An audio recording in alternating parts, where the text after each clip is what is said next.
Hi everybody, welcome to Rain Shadows channel, where stories whisper with the rain. Before we begin, make sure everything is ready for a deep sleep. Close your eyes, relax your body, and let your mind drift with each tale. Don't forget to like and subscribe channel so you won't miss the next video. Now come with me into the darkness.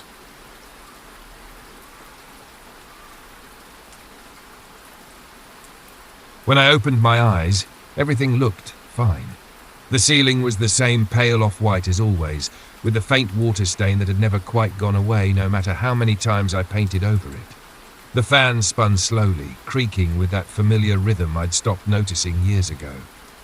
For a few seconds I lay there in silence, breathing in the still morning air, cocooned in sheets that smelled faintly of detergent and old dreams. But something felt wrong. It wasn't obvious. It crept in quietly, like the scent of something sour just beginning to spoil in the fridge. I couldn't place it at first. A subtle discomfort in my chest, a tightness behind the eyes. My heart beat a little faster than usual, like it was sensing something before I could name it. I sat up slowly, letting the blanket fall away. The bedroom looked right. My nightstand was there, with the old alarm clock and half-read book I had abandoned weeks ago. The curtains were drawn, but thin grey light leaked through the edges. The rug under my feet felt the same, slightly worn, slightly warm, normal, too normal. I walked to the window and peeled back the curtain. The street outside looked like mine. Same trees, same cracked pavement, same mailbox with the dent from when the neighbour's kid missed a baseball catch. But the sky was wrong. Not in colour or shape, but in stillness. No breeze moved the leaves. No birds crossed overhead. The clouds hung too low, too solid, as if they had been painted on. I turned around. The photos on the wall had shifted. They were the same frame, same sizes, same arrangement. But the images inside had changed. My high school graduation photo showed me smiling in a different suit than I remembered. The family picture from our trip to the lake. Mom's smile was a touch wider, Dad's posture straighter, and my brother's face older, different. I leaned closer. It looked like us. But not quite. Like actors hired to play our roles, and they'd done a decent job, but missed the small things. My mouth felt dry. I moved through the house slowly, barefoot on cool floors. The hallway smelled like lemon cleaner, just like it always did, except I couldn't remember cleaning anything this week. The light switches were in the right places. The artwork, the furniture, the details, all where they should be. Yet everything hummed with a quiet wrongness. A mirrored version of home, just skewed enough to make my skin crawl. In the kitchen, the fridge was humming. I opened it. Empty. Not just out of food. Completely spotless, as if no food had ever been there at all. That's when I finally admitted it to myself. I had woken up in my house, but it wasn't mine. I stood in the kitchen for a long time, staring into the hollow space of the refrigerator. The silence in the house had deepened, not in volume but in quality. Like sound itself had been absorbed by the walls. I closed the fridge door slowly, the soft thud echoing louder than it should have. My fingers trembled slightly as I reached for the calendar on the wall. It was the same floral design my mother had gifted me, same hook, same position next to the pantry, but the dates didn't make sense. I traced a finger along the weeks, reading names of days I didn't recognize, not misspellings, not foreign languages. Just wrong. Like someone had invented a new calendar, similar to the one I knew, and slipped it into place hoping I wouldn't notice. I opened a drawer for my phone. The drawer was empty. Another. Empty. The hallway closet where I usually tossed my work bag held nothing but a single black coat I didn't own. I walked back through the hallway toward the bedroom, needing to anchor myself in something familiar. I passed by the set of family portraits near the stairwell and stopped cold. They had changed again. This time I wasn't in them. The frames were the same. The poses, the setting, identical to the ones that had hung there for years. But in every photo where I should have been, between Mom and Dad, next to my brother, in the background holding the family dog, there was nothing. Just empty space. Sometimes a sliver of someone cropped out. Sometimes a blur, like someone had moved mid-shot. I stared, heart hammering in my chest. I touched one of the frames. It felt warm. My mind scrambled for explanations. Lucid dreaming, amnesia, a seizure, some kind of psychotic break. But everything felt too vivid, too physical. My feet hurt from standing. My back ached with tension. I could smell faint traces of burnt toast lingering from a breakfast that hadn't happened. This wasn't a dream. I walked to the front door, desperate to break the illusion. If I could just step outside, get some air, talk to a neighbor, anything, I could pull myself out of this. The doorknob turned easily in my hand, but outside wasn't right either. The sidewalk curved the wrong direction. The houses across the street were too tall, as if someone had taken familiar buildings and stretched them slightly upward. The oak tree that should have been in my front yard was now a willow, its long, weeping branches still as stone.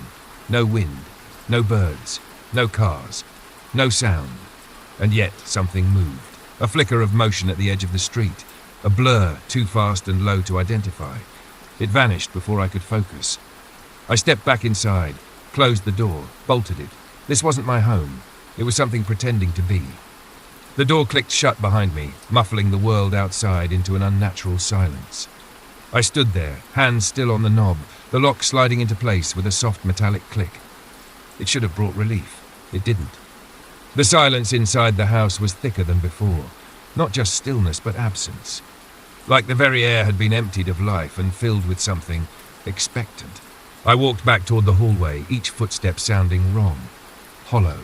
As if I were walking across the stage set of my own life, the flooring thin and temporary beneath my weight. I moved slowly, cautiously, glancing into every room I passed. Each one a replica of something I once knew, and yet somehow stranger than the last. The bathroom light flickered when I passed. The hallway mirror showed my reflection, but I didn't recognize the expression I wore. My face looked blurred at the edges, smudged, like I hadn't quite arrived. I reached the bedroom, the place I'd woken up that morning, the place I thought had been mine, and froze. The door was closed. I hadn't closed it. I was sure of that. When I left that room earlier, the door had swung open behind me. It always did, catching slightly on the frame. I had never bothered fixing the hinge, and yet now it was shut, firm, seamless. A quiet thump echoed from inside, not loud, not aggressive, just present, like something shifting its weight, something adjusting. My breath caught in my throat. I took a step back, then another. The hallway behind me suddenly felt longer, the light dimmer. I turned slowly, expecting to see a shadow, a shape, anything, but the corridor was empty. And then I heard it again. From the bedroom, a second thump, followed by the distinct sound of bedsheets shifting. Not wind, not an animal, a body, breathing, turning, alive. There was no reason to open the door. Every instinct in me screamed to run, to smash a window, to claw my way out of this place that wore the skin of home. But my legs moved forward anyway, as if pulled by invisible threads. I reached out. My fingers hovered just above the knob. The metal was cold, too cold. I listened. Silence again. Then something else, the faintest sound, almost inaudible. A breath, but not mine. Not behind the door. Right beside me, I turned. Nothing. But the air was warmer now. Closer. I backed away from the bedroom, heart slamming against my ribs like it was trying to escape before I did. The walls seemed to narrow as I moved. I could feel the weight of the house pressing in, as if it knew I was no longer supposed to be here, no longer alone. Something had closed that door. Something was lying in that bed, and I was starting to understand. Whatever it was, had been here longer than I had. I didn't know how long I stood there in the hallway, listening to nothing.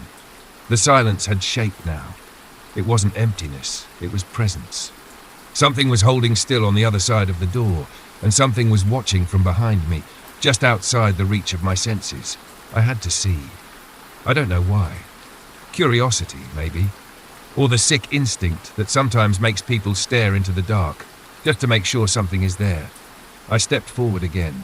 The house didn't creak anymore. It felt like it was waiting. My fingers wrapped around the doorknob. This time it wasn't cold, it was warm. Too warm, like skin. The door opened with no resistance. What I saw inside made every thought in my head go silent. The bed was exactly how I'd left it.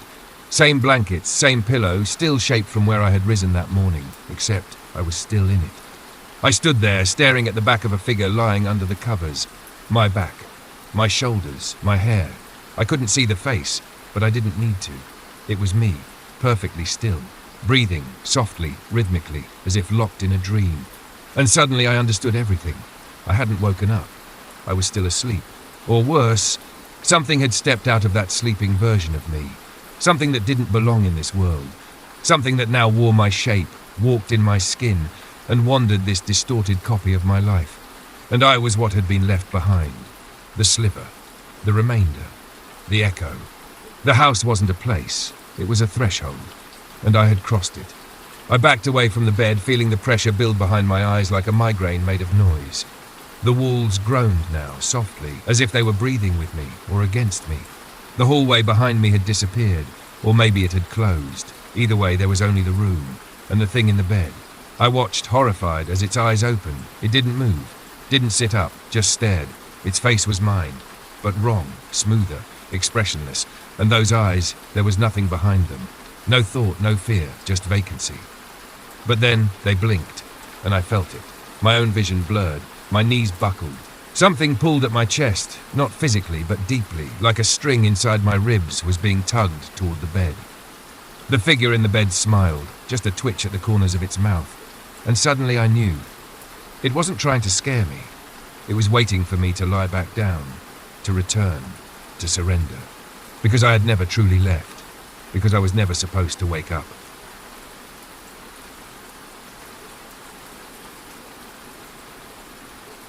It was only the 7th day since I brought Max home. A scruffy, mixed-breed rescue with timid eyes and a cautious gait, he had taken to following me everywhere. He wasn't fully comfortable yet. He still jumped at loud noises, and he never ventured far from my side, even in the safety of our small suburban yard. Our evening walks had become a quiet ritual. Just after sunset, when the street lights began to buzz and the last pink stains of daylight faded from the sky, I'd clip the leash onto his collar and we'd make a slow circuit around the neighborhood. It helped him settle at night, and it helped me clear my head. That evening felt no different. The breeze was gentle, cool against my face. A few windows were lit along the street, soft yellow glows from living rooms where families had already settled in for the night. Max padded alongside me, his paws nearly silent against the sidewalk. For the first time, he wasn't pulling away or sniffing every inch of grass. He just walked with me, calm, content, present. We turned down the side path that led behind the local park, a route we'd only taken once before. It was quieter there, flanked by overgrown bushes and tangled branches, but it felt peaceful. No cars, no people, just the two of us under a fading sky. Then Max stopped, not gradually. He froze mid-step, muscles tight, ears perked forward. His tail slowly curled down and a low, guttural sound began to rise from his throat. A growl. I followed his gaze. There was a cluster of dense brush just ahead, a mess of dry branches and tall grass that hadn't been trimmed in years. Nothing moved inside it. No wind stirred the leaves. No shadows shifted. But Max wouldn't budge. His growl deepened, his body leaning slightly backward, as if torn between fight and flight. I leaned down, instinctively placing a hand on his back. That's when I heard it. A voice. Soft. Calm. Too calm. It came from within the bush, clear as if someone were standing just a few feet away. It said Max's name. Not in a question, not as a guess. It said it the way someone says a name they've known for a long time. Max didn't bark. He whimpered. A sound I hadn't heard from him before. Raw. Afraid. I scanned the darkness behind the leaves, but saw nothing. No movement. No eyes reflecting the streetlight. Just the voice, fading as quickly as it had come, as if it had never been there. But I knew what I heard, and Max knew it too. We turned around. I didn't need to tug the leash. He was already pulling away. When we got home that night, Max didn't eat. He paced for nearly an hour, circling the living room and stopping only to sniff the front door, then the back, then the hallway, over and over, as if searching for an exit that no longer existed. His ears stayed perked, his head turning toward shadows that didn't move. I'd seen animals afraid before, but this was different. This wasn't fear of thunder or strangers. This was dread. Instinct-level panic. The kind that comes when something is wrong and the body knows before the mind does. I didn't sleep well. I lay in bed listening to Max breathing from the foot of the mattress. His breathing was too fast, too shallow. Every now and then he'd let out a soft whine, barely audible. I turned on my side and stared into the dark until the room blurred and sleep finally dragged me under. When I woke up, the first thing I did was check the backyard. Nothing. No broken branches. No tracks in the mud. No signs that anyone had stood behind those bushes the night before. I told myself it had to be a coincidence, that maybe someone nearby had simply called out a name. Maybe they had a dog of their own. But even as I made coffee, I couldn't convince myself. Because Max had only been with me a week. I hadn't taken him to the dog park. I hadn't told anyone his name, not even the mailman. I hadn't posted a single photo of him online. I'd barely said his name out loud at all, and yet someone knew it. That afternoon, while Max slept curled under the table, I checked my phone. Nothing strange at first. Messages, missed calls, a few app notifications. But when I scrolled through the photos I'd taken earlier in the week, one of them caught my eye. It was from our second walk, Max standing on the trail near the woods, looking up at the camera with his ears perked and tongue out. But behind him, just barely visible, almost hidden in the blur of the background, was something else. A shape. It wasn't clear enough to define. No face, no features, just the faint impression of a figure behind the tree line, watching. Still. I zoomed in until the pixels broke apart. Whatever it was tall, slender, positioned in the shadows like it belonged there. I didn't remember seeing anyone that day. That night I took a different route for our walk, stayed closer to the main road where lights buzzed overhead and cars passed occasionally. Max stayed close, more alert than usual. Halfway through the walk, I stopped at a bench to check my shoe. Max sat beside me, tail tucked, panting lightly. And then I heard it again. The same voice, soft, even, closer this time. It didn't come from a bush or a shadow or a doorway. It came from behind me, and it said my name. The voice didn't shout, it didn't whisper. It just existed. Calm, steady, utterly wrong. When it said my name that night, I didn't turn around. I couldn't. My body locked in place, every nerve screaming at me to run, but my legs had gone numb beneath me. Max was trembling, pressed hard against my leg, his tail wrapped so tight it nearly vanished beneath his belly. And then it was gone. No footsteps, no retreat, just absence, as if it had never been there at all. We hurried home without speaking, without pausing, without thinking. Max bolted for the back of the house the second I shut the door. I double-locked everything, curtains drawn, lights on. I stood in the kitchen with the sound of my own breath rattling in my chest and realized something terrifying. It had said my name, not the dog's. Mine, and just like Max, I'd never said it out loud, not on those walks. Not to strangers. I lived alone. I kept to myself. I didn't have visitors. No one would have heard it, unless they were already listening. From that night on, everything changed. I started noticing small things first, like how the porch light would flicker only when I walked past, how the radio would crackle into static when I entered the room, how I kept catching glimpses, only for a fraction of a second, of movement through windows, even when the blinds were shut tight. Max wouldn't go near the front door anymore. He stayed pressed against me at all hours, his eyes fixed on corners, his ears twitching at sounds I couldn't hear, and then the voice came back, not outside, inside. Not out loud, inside me. It didn't speak in sentences, just feelings. A pressure in the skull, a murmur behind the eardrums, a presence, not sound. Sometimes it felt like a question, other times a warning or an invitation. It started when I was brushing my teeth. A sudden wave of dizziness, like the ground had shifted an inch beneath me. And in that moment of disorientation, a thought entered my mind that wasn't mine. We see you. I dropped the toothbrush. Over the next few days, I couldn't trust my own head. I'd find myself staring into mirrors too long, unsure if the reflection was matching me exactly. At night, I began to hear movement in the attic, soft, dragging sounds like cloth against wood. I didn't have the courage to check. Even in daylight, there was no relief. At work, my monitor would flicker, always at the same moment I looked away. My phone rang once, displaying my own number, and when I answered, all I heard was Max barking. Frantic, desperate. But he was home, alone. I rushed back, breaking every traffic law along the way. I found him hiding in the bathroom, teeth bared, eyes fixed on the hallway mirror. He wouldn't come out. He wouldn't stop shaking. I didn't ask what he saw, because I already knew.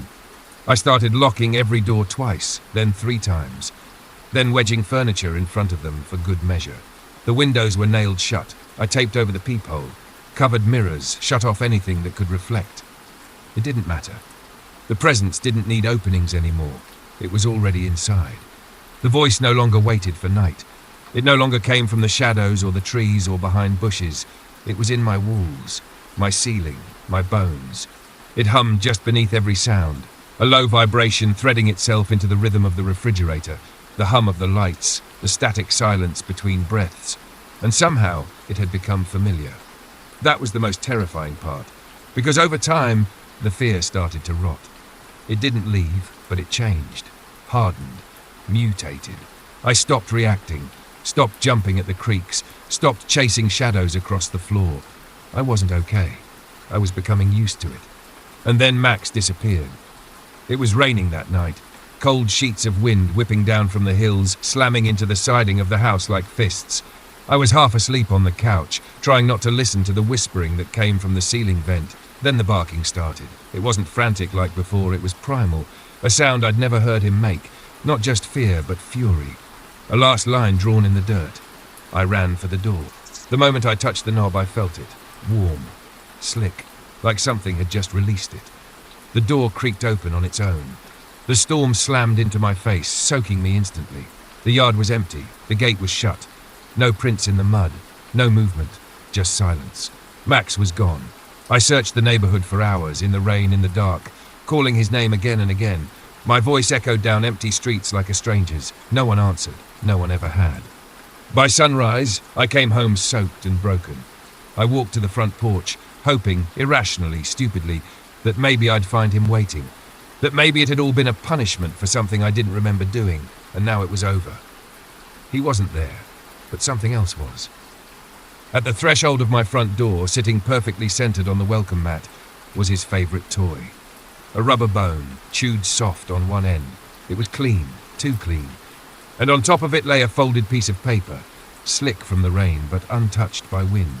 I picked it up with trembling fingers. The writing was crude, almost childlike, the ink smudged but still readable. 5 words scrawled unevenly across the page. I always knew his name. I dropped it, stepped inside, and froze. Because the door was unlocked, because I hadn't left it that way, because something was waiting for me just beyond the hallway, and this time it had learned mine too.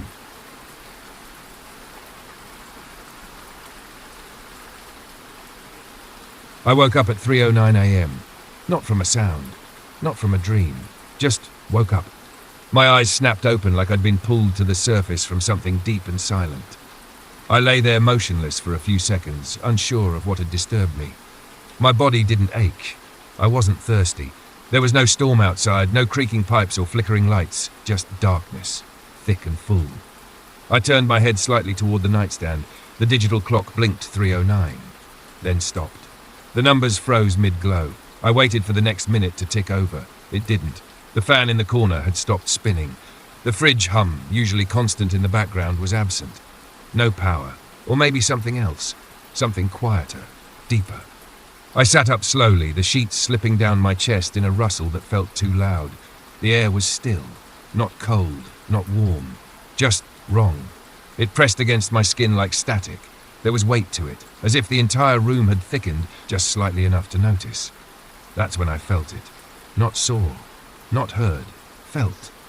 A sensation like being observed, not from beside me or across the room, but from above. I tilted my chin upward, hesitant, unsure why my own ceiling suddenly filled me with dread. At first there was only the pale shape of the ceiling itself. The soft glow from the nightlight down the hall cast a faint blur through the doorway, just enough to define corners and edges. I scanned across the flat white expanse of drywall, my eyes adjusting, convincing myself that it was nothing. And then I saw it. A shadow. Long, stretched, undefined, like oil spilled across the ceiling. It wasn't on the ceiling exactly. It wasn't projected by anything. It was part of it, not shaped like a person, not really shaped like anything I knew, but it moved. Slowly. I watched as it slid across the ceiling, too smoothly, too deliberately. It didn't flicker or stutter like a light trick. It glided with intent and with limbs, because now I could see them. 4 of them. Bent the wrong way, too long. Pressed flat against the surface like a spider, but not elegant, not natural. The joints were sharp, jagged, twitching slightly as it crawled. It had no face, no form, but it knew I was watching. I stopped breathing. The thing didn't pause. It kept crawling, silent as breath, tracing the edges of the ceiling until it reached the space directly above my bed. and stopped. Right over me. Still. Waiting. I stayed frozen beneath the blanket, barely daring to blink. The shadow on the ceiling didn't move. Its limbs remained twisted and stretched in unnatural angles, splayed out across the plaster like it had grown there. A part of me hoped I was still dreaming, that the weight in my chest, the tightness in my throat, the humming silence pressing against my eardrums were all symptoms of sleep paralysis. But this wasn't sleep paralysis. I could move, I could breathe, I just didn't want to. Because whatever was above me didn't belong to a dream. It belonged to this room. It belonged to this night. I stared upward, too afraid to shift my head. The thing didn't sway, didn't twitch. It was utterly still, but not lifeless. It had the patience of a predator, a presence that could afford to wait. My heart pounded against my ribs, loud enough to drown out the emptiness of the room. And then it began to move again. Not fast, not erratic, slow. One elongated limb lifted, bending in a way that made my skin crawl and reached forward. Not toward the wall, not toward the fan, toward me. I couldn't see its eyes, if it had any, but I knew it was watching me. Not just my face, but my thoughts, my breath, my fear. It crawled across the ceiling with impossible precision, its limbs gliding soundlessly over paint and plaster, leaving behind no trace except dread. It moved like it had memorized the shape of the room, like it had done this before, like it had always been here. It stopped directly above me again, this time closer. Its shape sharpened slightly, still formless in some ways, but more distinct now, as if it was focusing, as if it was deciding something. I felt pressure build in the room, like gravity had thickened. The air grew heavier, sticking to my skin, sliding down my spine. My vision began to blur at the edges. My head swam, and then a sound, but not from outside, from inside me. A low, trembling hum vibrating in the hollow behind my sternum. A sound that wasn't a sound, more like recognition, like something in me had been touched. Not physically, internally. I bit my lip to keep from gasping. I could feel it crawling in my awareness now. Not the thing itself, but its echo. As if its presence had bled through the ceiling and into me. I wanted to scream, but I couldn't, because somehow I understood. If I made a noise, it would drop. It wouldn't hesitate. It would be on me in an instant, and it would not be kind. So I stared upward, paralyzed by the weight of it, by the knowledge that I wasn't just seeing something unnatural, it was seeing me back. I don't know how long I lay there. Seconds, minutes, maybe longer. Time felt warped under its gaze, if you could call it that. It never blinked, never shifted, never made a sound. But I felt it like a hand pressed against my skull, sifting through thoughts I hadn't even had yet. I told myself not to move, not to breathe too loudly, not to think anything it might hear. And still it crept closer. It no longer needed it to crawl. It had settled, anchored. Its shape melted into the ceiling and reformed in waves like ink in water. I could feel it pressing through the boundaries of the room, not through space, but through me. There was no cold, no wind, just an internal shift. Like something inside my chest had turned over and wasn't mine anymore. My limbs felt foreign, like they belonged to someone else. My fingers were numb. I couldn't tell if my hands were still gripping the blanket or if I had already let go. My eyes remained fixed to the ceiling, and still the thing loomed above. I thought I saw something move in the corner of my vision, just a flicker. But when I glanced, nothing was there, until I looked back. The shadow had changed. It was lower. Not by much, just inches. But it wasn't on the ceiling anymore. It was under it. As if gravity had loosened its hold, and the thing had begun to slip free of its constraints. That's when I knew it wasn't crawling toward me. It was descending. Its limbs distorted, stretching from above like dripping tar, long and shaking with tension, each bend more grotesque than the last. I saw one of them twitch, then recoil, like it was testing how far it could reach. A sensation gripped my spine. I wasn't alone in my skin anymore. Something else was moving there. Not physical, not yet. But I felt it, a second heartbeat, slower, deeper, not mine. My own pulse thudded against it like a fist against a locked door, trying to force it back, but the other rhythm stayed calm, steady. Patient. That was the word that kept surfacing. Patient. It had waited for this moment, watched, observed, and now it was ready. I tried to blink, and for the briefest moment my vision stuttered. In that half second of darkness I felt something brush against my forehead. a whisper of sensation, not air, not touch, something in between, something that should not be felt. And when I opened my eyes again, the shadow was gone. The ceiling was bare, empty, as if nothing had ever been there at all, except I could still feel it. Inside, somewhere just beneath my ribs, settling in, the ceiling was empty, smooth, silent, ordinary. But I wasn't comforted. I didn't move right away. My body didn't trust what my eyes were telling me. The thing had vanished, melted or retreated or slipped out of view, but the air hadn't cleared. It still pressed against me like thick cloth pulled too tightly over my skin. My breath came shallow and slow, not from fear anymore, but from instinct. My heart didn't feel like mine. I finally gathered the courage to reach toward the lamp on the nightstand.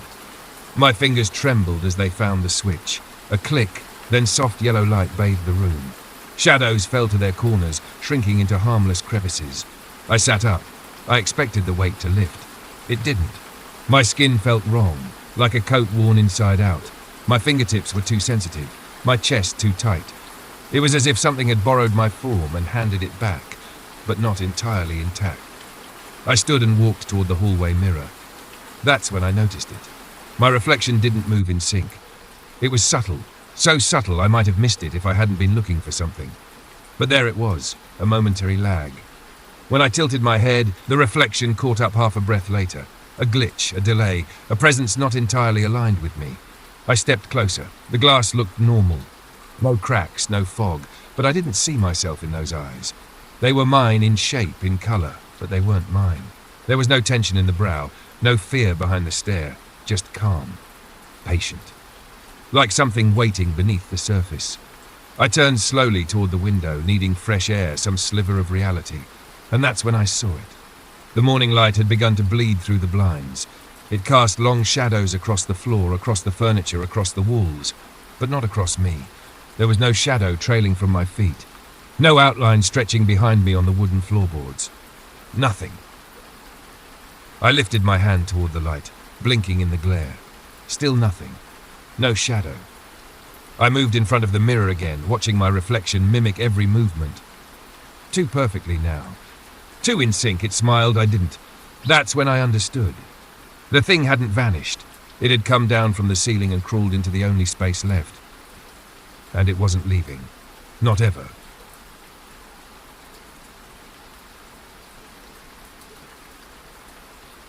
It's strange.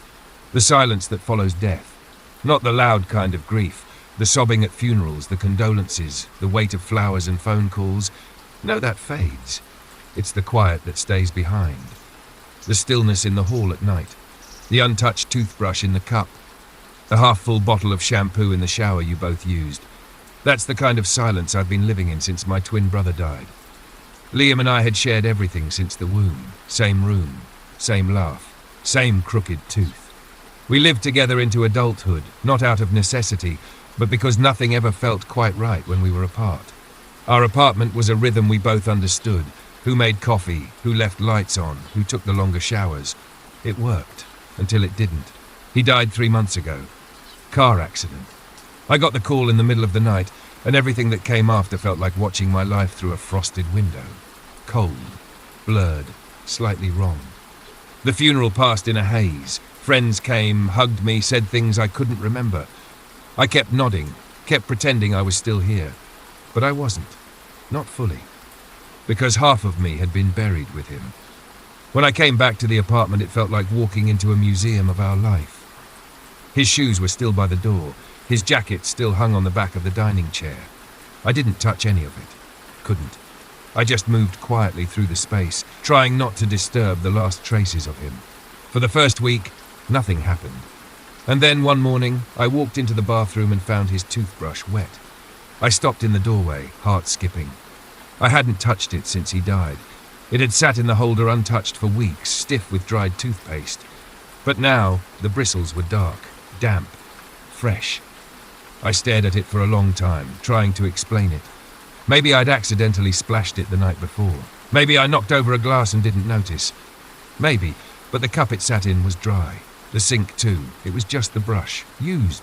I told myself it was nothing until it happened again. And again. Then came the mornings when the front door was unlocked.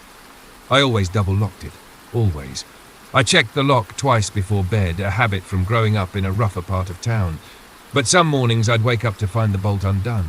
Sometimes the chain too. And always just before dawn. That was when Liam used to go for runs. He liked the early hours when the world was empty. I never went with him. Now I wish I had. The signs were small at first, easy to dismiss if you wanted to. A towel left damp on the rack. The television remote moved to the left side of the couch where he always sat. A single can of that awful lemon-flavoured soda, his favourite, missing from the fridge. I hadn't bought more since the funeral. I hadn't even touched them. But the next morning there were 5 instead of 6. Then it became harder to ignore. I started leaving things a certain way at night. Not traps exactly, but tests.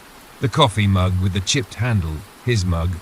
I placed it at the back of the cabinet, behind a row of unused ones. I stacked it under 2 others. In the morning it was on the kitchen counter, empty. A faint ring of coffee around the rim. The handle turned outward, just the way he liked it. The couch cushions, always slightly flattened where he used to sprawl out, would dip again overnight. I stopped sitting on that side, just to be sure. But every morning, there it was, a soft, unmistakable imprint. One night I unplugged the phone charger from his side of the bed. I wound it up and placed it in the drawer. Closed it tight. The next day it was out, plugged in, coiled perfectly beside the outlet. I tried to blame myself. Stress, grief, sleepwalking. Maybe I was recreating him, keeping some part of him alive through routine. But there was something too exact about it all, too consistent. Nothing ever moved randomly.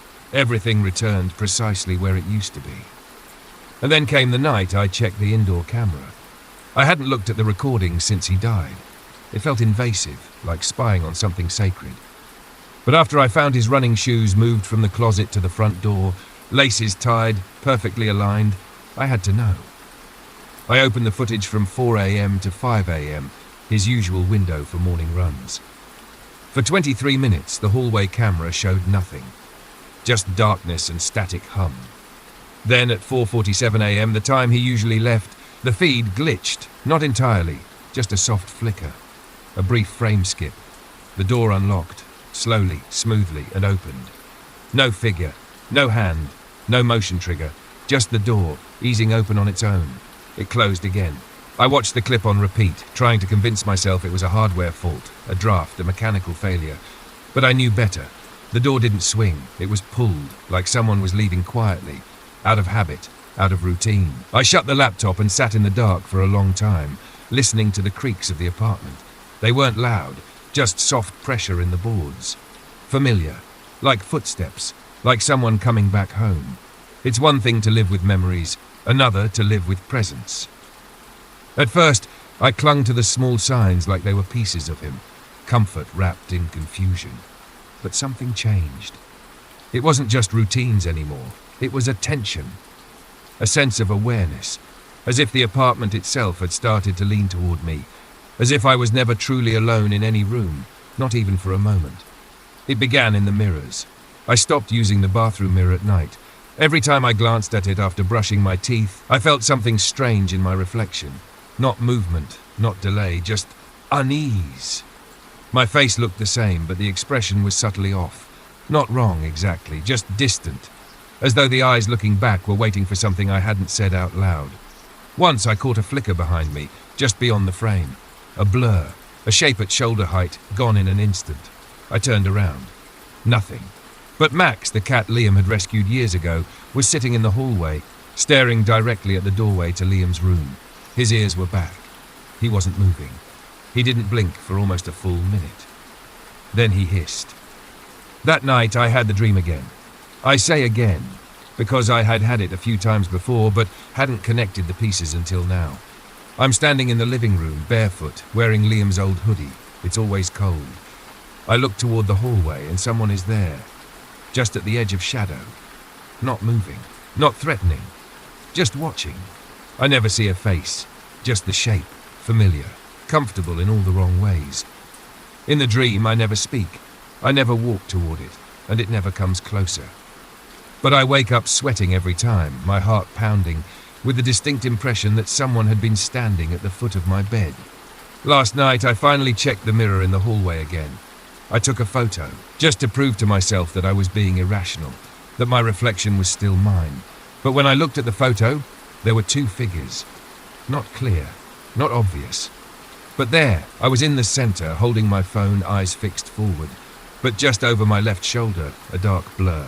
Slightly taller than me, head tilted to the side. Liam had always done that, tilted his head when he listened. I zoomed in, the blur stayed blur, but I could feel what it was trying to be. Like it wasn't fully formed, like it wasn't quite done returning. I sat down on the couch and looked at the doorway to his room, closed as always. But for the first time in weeks, I noticed the sliver of light underneath. It was on, and Liam hated sleeping with the light on. I didn't open his door that night. I stared at the thin glow leaking out beneath it, cold light against the hallway floor, and I just watched. Like I had in the dream, like he had in the shadows. I stood still, heartbeat steady, not fast like fear, but slow, deliberate. A rhythm that didn't feel like mine. I told myself I'd go back to bed. I didn't. I ended up on the couch again where I had fallen asleep so many nights after he died. But this time it felt different. The cushions weren't mine. The blanket didn't feel like it belonged to me. Everything was exactly where it had always been, but none of it felt like it was for me anymore. That's when I heard the sound. Soft, subtle, like the quiet drag of bare feet across carpet. It didn't come from the hallway, it came from Liam's room. The door didn't creak. There were no footsteps after the first sound. Just stillness. Stillness that thickened the air and pulled my thoughts taut like thread about to snap. I stayed there all night pretending to sleep. When morning came, the light under his door was gone. But something else had changed. The door was open. Not wide, just a few inches. Just enough to see inside. His bed was made. The blankets creased the way only he did it. Tight, tucked, perfect corners. The desk lamp was on, the old one with the flickering bulb he refused to replace. And the desk itself, once dusty and cold, now held his old mug. Steam rose from it, faint, weak, but real. And on the floor beside the bed, neatly placed, his running shoes, laces tied, waiting. I stepped back slowly, heart aching in a way grief had never touched. Not fear, not confusion. Recognition. Acceptance. I didn't try to explain it anymore. That night I brushed my teeth and set out 2 mugs instead of 1. I folded the blanket on the couch the way he liked it, and I left his bedroom door open. At 4:47 a.m. I woke up. Not from a dream. Not from sound. Just woke. And I felt it, the shift in the mattress beside me. A dip in the fabric, a warm weight settling in. No breath, no voice, just presence, like a heartbeat next to mine. Like he had come home from his run quietly, like always, and climbed into bed beside me, as if nothing had changed, as if I had never been alone at all.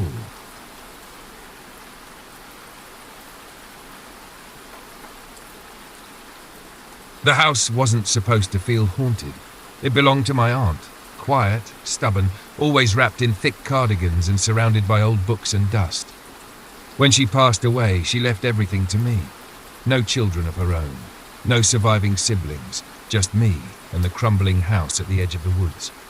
I moved in a month after the funeral, mostly because I didn't have anywhere else to go. Life had been falling apart in small, sharp ways. Job gone, relationship dissolved, money thinning by the week. The house was old but solid, the kind that creaked honestly. Smelled like cedar and mothballs and something faintly medicinal. I told myself it was just temporary. The attic was the last place I explored. It was at the top of a narrow stairwell, behind a heavy wooden door that stuck in its frame. The first time I opened it, I had to throw my shoulder into the wood. It gave with a groan that echoed through the bones of the house. Inside, the air was dry and stale, tinged with a sharp scent of thyme. A single bare bulb hung from the rafters, its pull string brushing against my forehead as I stepped inside. Boxes lined the walls, neatly labelled in my aunt's neat handwriting. Christmas decorations, old linens, photo albums. And in the far corner, beneath the eaves where the roof sloped downward, there was a small, low shelf. On it sat the dolls. There were 8, maybe 10 of them, some porcelain, some rag, some wooden with chipped paint and faded ribbon dresses. I recognized 1 or 2 vaguely, from childhood visits perhaps, but most were strangers to me. Each one carefully placed, legs dangling over the edge, hands resting on their laps. All of them faced the wall. It was oddly intentional. I stood there for a long minute, unsure why it unsettled me. They weren't frightening, exactly. Just still. Too still. Their backs curved slightly forward, as if leaning towards something I couldn't see. Their hair, real or synthetic, hung in stiff, tangled strands. One wore a sailor's uniform. Another had glass eyes that glinted even in the weak light. I didn't touch them. I didn't want to. I backed out slowly, pulling the attic door closed behind me with a final tug. It clicked into place harder than I expected. I told myself I wouldn't go back up there unless I had to. There was something about the way those dolls had been placed, almost reverent, but not quite. Like someone had turned them away from the world for a reason. As if it was safer that way. A week passed before I went back up to the attic. It wasn't avoidance, exactly. More like forgetfulness, masked as busyness. I had things to unpack, rooms to clean, and a quiet dread in my gut I didn't want to name. But eventually, I needed an extension cord, and I remembered seeing a box labelled electronics up there. So I climbed the narrow stairs again, flicked on the bare bulb, and stepped inside. At first, nothing looked different. The same dry air, the same faint smell of dust and age, the same boxes lined against the walls like silent sentinels. Then I looked toward the shelf, and froze! 2 of the dolls had turned, not fallen, not knocked over, turned. Where before all of them had faced the wall in neat formation, 2 now faced outward, their glassy eyes staring across the attic toward the door. One had its head cocked slightly to the side, as if caught mid-thought. The other's legs dangled in the same position as before, but its arms had shifted slightly forward. I stared at them for a long moment, waiting for my brain to offer a rational answer. It didn't. I knelt down slowly, inspecting the shelf. No signs of disturbance, no scuffs on the wood, no fresh dust patterns, no draft from the roof. I hadn't touched them. I was sure of that. And I lived alone. Always locked the doors. Always kept the attic closed. Still, I told myself it had to be me. That maybe I bumped the shelf. Maybe the wood was warped. Maybe my memory was wrong. But the next day, another doll had turned. And the one with the sailor's cap? It had moved an inch closer to the edge. I began taking pictures. Each morning I'd open the attic door, step into the dry silence and snap a photo from the same angle. At first it was just to reassure myself, to track what I was seeing. But over the next 3 days, the pattern became undeniable. They were moving. Slowly, subtly, deliberately. One doll's head turned a little more each night. Another dropped its arms from lap to sides. A third rotated its entire body to face the attic stairs. By the end of the week, 4 of them were looking directly at the door. That was when I noticed something else. The attic was colder. Not winter cold. Not drafty. But weighted, as if the temperature had dropped only inside my skin. As if the air was watching, listening, waiting. I closed the attic door that day and pressed a chair beneath the knob. It was a ridiculous gesture, but it made me feel like I was doing something. I didn't sleep well that night. And when I passed by the hallway in the dark, I could have sworn I heard the faintest sound from above. Not creaking, not footsteps, just a soft, rhythmic tapping, like fingers on wood.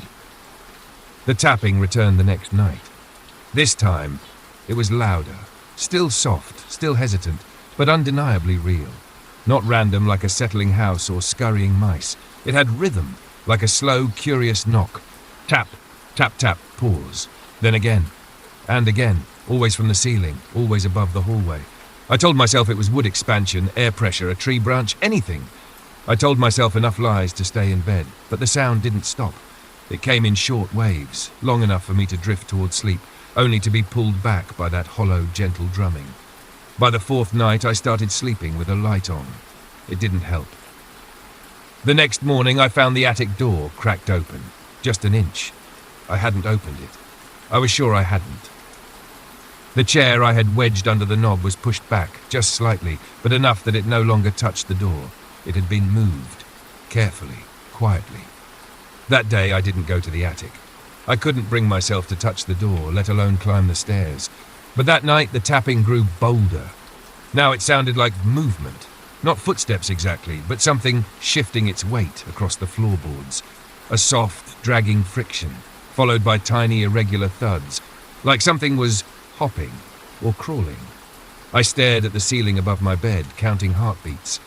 I don't remember falling asleep, but I remember waking. It was just before dawn. The world still dark, the house steeped in that hour when everything feels fragile and wrong. The tapping had stopped, replaced by a silence so deep I could hear my pulse in my ears. And then came the sound. Not from above this time, from the hallway. Something light, delicate. Plastic on wood. I got up slowly, heart pounding, and crept toward the hall. The floor was cold beneath my feet. Every step felt louder than the last. I turned the corner and looked up the stairs to the attic. The door was wide open. Light poured down from the single bulb above, casting the stairs in long, soft shadows. I climbed. Not because I wanted to, but because I had to. Something inside me knew that this wouldn't stop unless I saw it for myself. At the top of the stairs, I stepped into the attic and froze. Every single doll had moved. They were no longer sitting at the far wall. They were arranged in a wide arc, semicircle, facing the attic door, facing me. Their heads tilted upward, as if they had been waiting for this exact moment. Eyes, painted, glass-stitched, locked on mine. Arms loose at their sides, legs swinging slightly in the still air. Not threatening, not welcoming, just watching. I didn't move. I didn't blink, because deep down I knew something had changed. They weren't just turning anymore. They were awake. The next morning, I put them in a box. Every last one of them. Their limbs were cold and stiff in my hands, but not fragile. Each doll seemed to resist slightly, as if there was some invisible force holding them in place. Their painted eyes didn't blink, but I still felt their gaze on the back of my neck as I moved. I didn't meet their eyes. I didn't dare. I carried the box outside, heart pounding, breath shallow, and walked it deep into the woods behind the house. Far enough that I couldn't see the roof anymore. The air was heavy and damp. The birds had stopped singing. I burned them. I lit the match and dropped it into the dry kindling I'd prepared the night before. The box caught quickly, flames curling up the sides and licking at old lace dresses and flaking porcelain cheeks. I stood there and watched as the dolls cracked and blackened, one by one, until there was nothing left but ash and smoke. I stayed until the fire was cold, until I was sure they were gone. That night I slept better than I had in weeks. No tapping, no footsteps, no dreams, just silence. It didn't last. The next morning I went up to the attic to retrieve the box I'd left behind, and stopped cold in the doorway. The dolls were there, not all of them, just 6. Sitting in the same wide arc as before, same positions, same tilt of the head, same unbearable silence. But now they were closer to the stairs. I stared at them, heart numb, skin crawling. My hands trembled as I pulled out my phone and opened the gallery. I scrolled through the photos I had taken weeks before. The earliest images showed maybe 8 or 10 dolls. A few new ones had appeared later, dolls I didn't remember. Ones with cracked faces and eyes that seemed too deep. Now, there were more than before, and I didn't recognize any of them. I backed out of the attic, shut the door gently, and didn't place the chair under the knob this time. I knew it wouldn't matter. That night, just after midnight, I was pulled from sleep by the sound I'd feared the most. The slow, deliberate creak of the attic stairs. One step, then another. Silence. I lay in bed, eyes wide in the dark, not moving, not breathing. The hallway outside my room groaned faintly. Then, nothing. I stayed awake until dawn, staring at the door. When light finally returned, I crept into the hallway. Everything looked untouched, quiet, ordinary. But at the foot of the attic stairs, placed carefully on the floor, sat one of the dolls, the sailor. Its head tilted to one side, its glass eyes fixed directly on my bedroom door. There was a note tucked beneath its hand. No envelope. Just a folded slip of yellowed paper. It said, "You forgot one."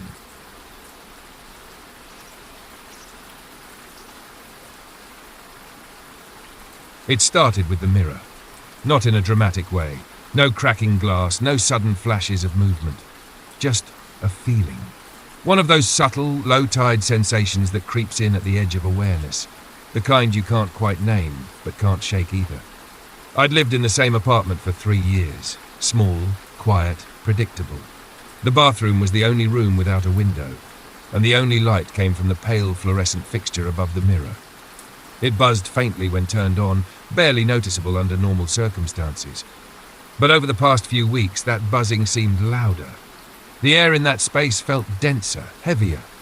I began noticing how long I stared at myself in the mornings, longer than necessary. At first, it was just fatigue. I told myself I looked different because of poor sleep, shadows under the eyes, dull skin, unfocused stare. There was something else, a subtle delay. A moment where I'd finish brushing my teeth, lower the brush, and catch my reflection lingering a fraction of a second too long, like it hadn't gotten the message yet. It wasn't consistent, never obvious, just occasional glitches, like a film frame slightly out of sync. I'd raise an eyebrow and it would twitch into position a beat behind. I shook it off every time. It's just stress, just your brain misfiring, just imagination. But the feeling grew. I found myself avoiding direct eye contact with the mirror. It wasn't fear, not exactly. It was discomfort. Like walking into a room where someone had just been talking about you, an energy that didn't match the rest of the apartment. One evening I passed by the hallway mirror on the way to bed. Just a glance, a flicker of movement in my peripheral vision. But I stopped, turned, looked directly into it. Nothing wrong. My face, my expression, my posture, everything in place. And yet I felt cold, as if something in the reflection had just shifted back into position a moment before I arrived. I told myself to stop, to sleep, to stop giving power to things that weren't real.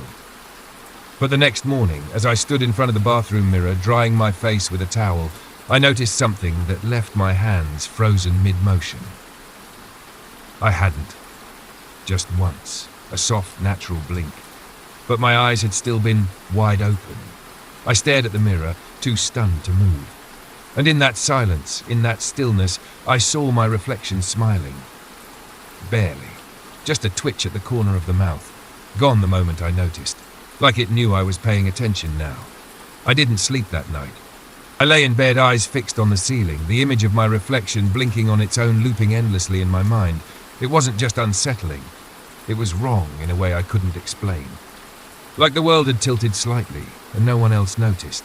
Like something ancient had looked out from behind the glass and realized I was finally paying attention. The next morning I stood in front of the mirror again, not out of habit, out of fear. I needed to know if it would happen again. I stared into my own eyes. They stared back. No twitch, no blink. We moved together, perfectly mirrored. I turned my head slowly left, then right. Raised an arm, tilted my neck. Everything matched. I told myself I had imagined it. Stress, fatigue, a muscle spasm. Maybe I blinked and forgot I hadn't. But just as I turned away, I caught it again. Not the blink. The smile. Small. Barely there. But now, unmistakable. And I wasn't smiling. I backed out of the room and closed the bathroom door. After that, I stopped using mirrors unless absolutely necessary. I covered the hallway mirror with a towel. I brushed my teeth with the lights off, eyes down. But every so often I'd slip. I'd catch myself glancing, and sometimes I'd see the reflection already looking at me, waiting. One night I decided to test it. I stood in front of the mirror with my phone in hand, camera ready. I lifted my right hand. My reflection lifted its left. So far, so good. I leaned forward slowly, watching for any delay. None. But just as I blinked, naturally this time, my reflection's eyes stayed open. Just for a heartbeat longer. Then blinked. Then smiled. This time, it held the smile. I didn't. I took the photo, and for a split second, the image on my screen wasn't the one in the mirror. Same me, same shirt, same lighting. But in the reflection, my head was tilted slightly, differently. Chin just a touch too high. And the eyes, mine but not, were locked not on the lens but on me, like it was posing for someone else. I deleted the picture, or at least I tried. But every time I opened the gallery, a copy of it would be there again. Slightly darker, slightly closer. I stopped looking, stopped taking pictures, stopped turning on lights when I passed reflective surfaces. But it didn't matter, because one evening as I walked down the hallway with the mirror still covered, I felt it. A presence just behind the glass. I didn't hear anything, but I felt the blink. And I knew it wasn't mine. At some point, the fear stopped being a reaction and became part of the air I breathed. I no longer needed the mirror to feel its presence. I could sense it. Like pressure in the room had shifted, tilting just enough to make me aware of the space behind the glass. It wasn't a reflection anymore. It was something else, something close. I covered every mirror in the apartment, bathroom, hallway, bedroom, closet, even the black screen of the turned-off television. Anything with a surface that could catch my image. I draped them all in sheets, taped the corners. I couldn't bear to see myself anymore because I wasn't sure I'd be the only one looking back. For a while, the feeling subsided, a week, maybe 2. I started to believe it was gone, until the covers began to shift. Subtle at first, a corner of a sheet pulled loose, tape unsticking overnight. Small things, but deliberate. Too clean to be the result of drafts or time. Then the smiles came back. I'd catch them in other places, in windows at night, in a stainless steel spoon, in the glass of a picture frame. A face that looked like mine, but not my, smiling with a slow, creeping satisfaction. I tested it one night, stood in front of the bedroom mirror after peeling the cover away. Waited. We stared at each other, identical at first. Same tired eyes, same hollow expression. Then my reflection's lip twitched, and I didn't feel it. I raised my hand. It raised the opposite. But half a second later, it adjusted. Matched me. As if it had remembered what it was supposed to be. I lowered my arm, it kept its raised, just for a moment. Then followed. Its smile widened slightly. I tried to move quickly, jump, flinch, spin. It was always just behind me, just delayed, just wrong. Not a glitch. A choice. It was playing. I backed away, heart pounding, and the reflection didn't follow immediately. It lingered a second longer, then turned on its own and looked off to the side, to something I couldn't see. That was the moment I realized I was no longer the center of attention. Something was on the other side of the glass, and whatever it was, I was only one piece of what it was watching. Later that night, I passed by the hallway mirror on my way to the kitchen. Still covered, still taped. But as I reached for the light switch, I saw a faint impression through the sheet. A shadow. Tall. Close to the surface. Not moving. Just there. Like it was standing at the very edge, nose to the glass, and waiting for me to look. I didn't plan to uncover the mirror. I had gone nearly 2 weeks without seeing my own reflection. Life became fragmented. No more shaving, no more checking my face, no more validation that I existed where I stood. But I was still functioning. Still waking up, still eating, still breathing, but I no longer felt alone. Every time I passed by the mirrors I had covered, I felt the weight of attention pressing against the other side, like fingers brushing the glass, like breath fogging the surface, like eyes that never closed. I started hearing it at night, not voices, not words, just breathing. Heavy, steady, matched to mine at first, then one breath off, then one breath ahead, then entirely independent. That was when I stopped sleeping. And maybe that's why, one morning just before dawn, I peeled the sheet off the bathroom mirror. I needed to know if I was still me. The mirror was dusty underneath. I wiped it clean, heart racing, palms clammy. I didn't know what I expected, some monstrous thing, some twisted double. But when I looked, it was just me. For a moment I almost laughed. Tired eyes, pale skin. Same scar on my chin from a fall at age 7. No smile, no movement out of sync. Just me. But something felt off, not rehearsed.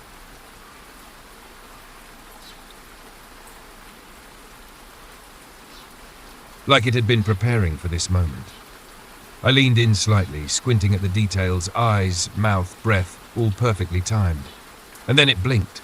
Too early, too fast. Not a mistake, a message. I stepped back, heart hammering, and it smiled.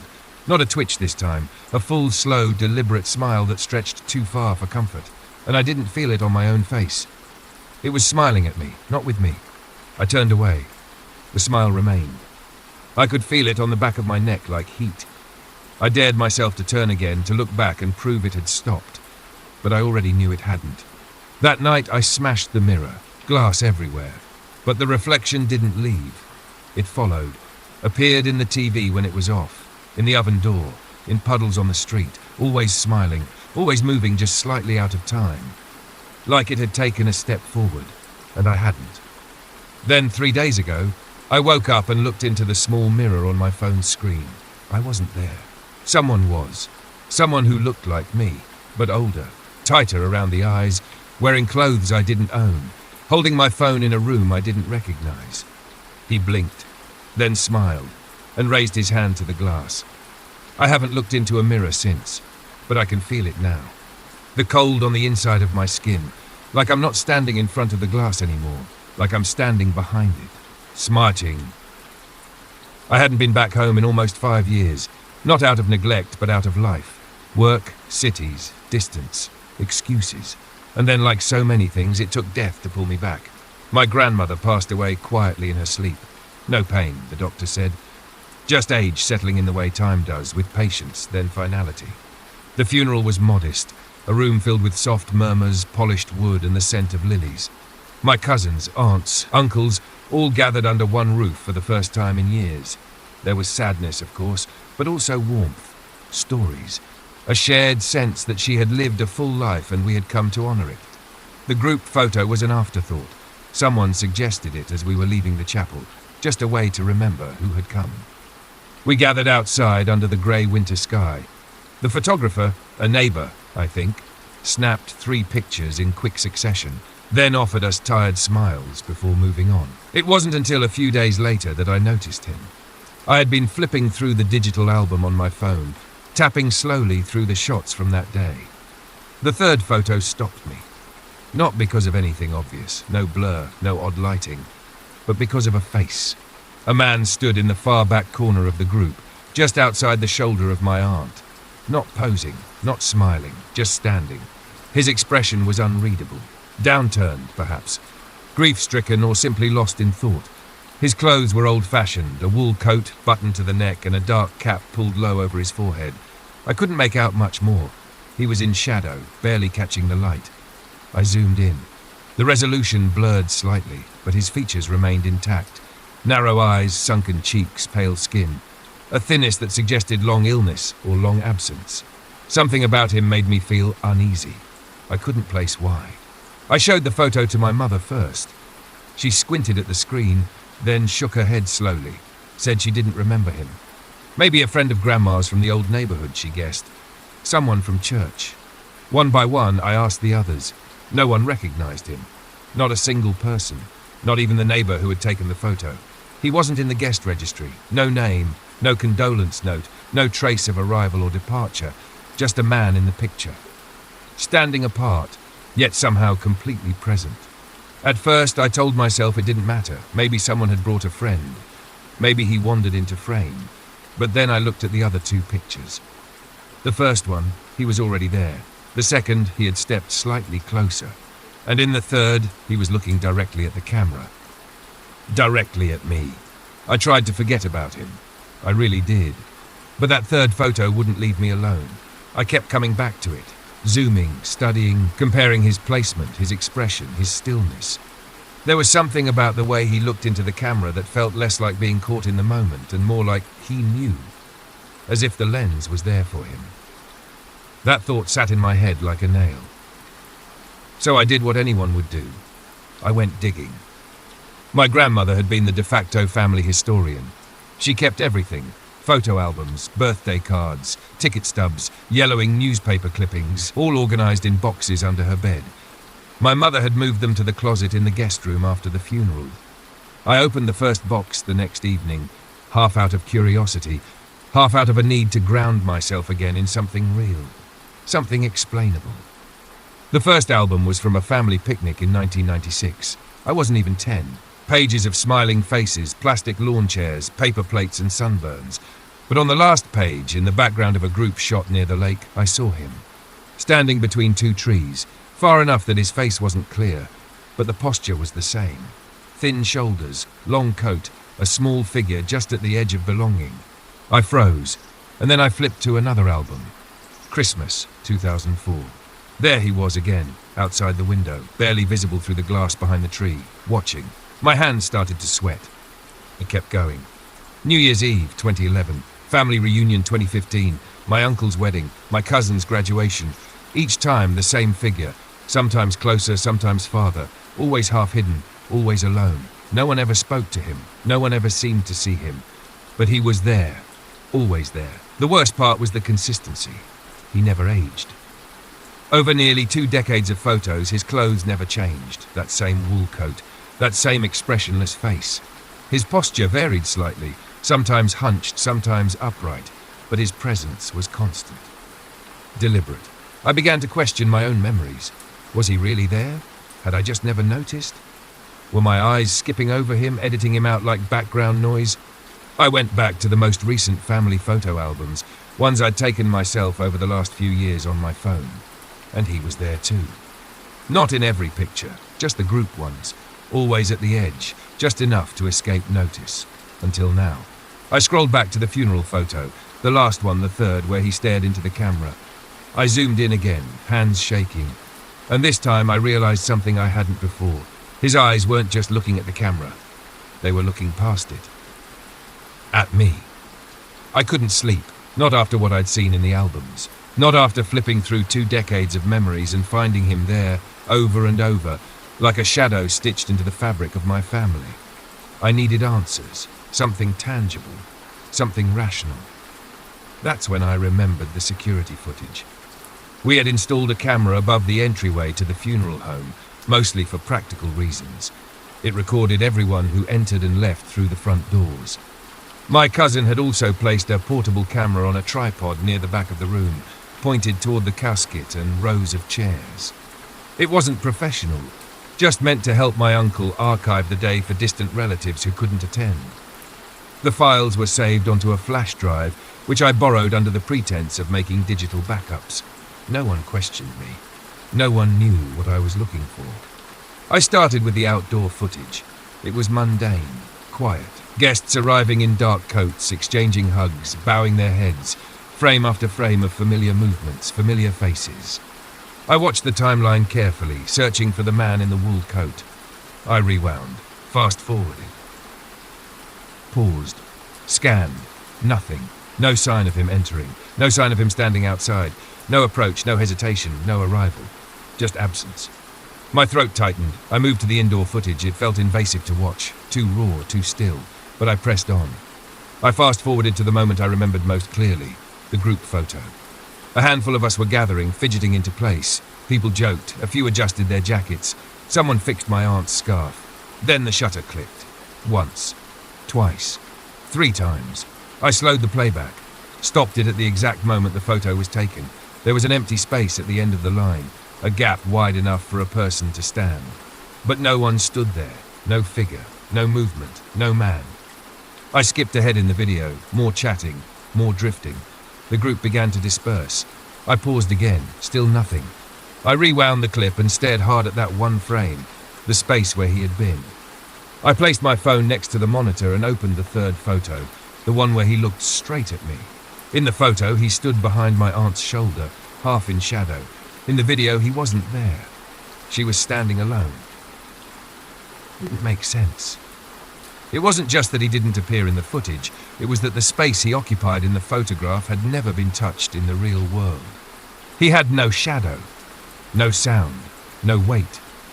Like he had only existed for the camera, or for me. That's when it hit me. The photos had all come from my devices. My phone, my camera, my angle.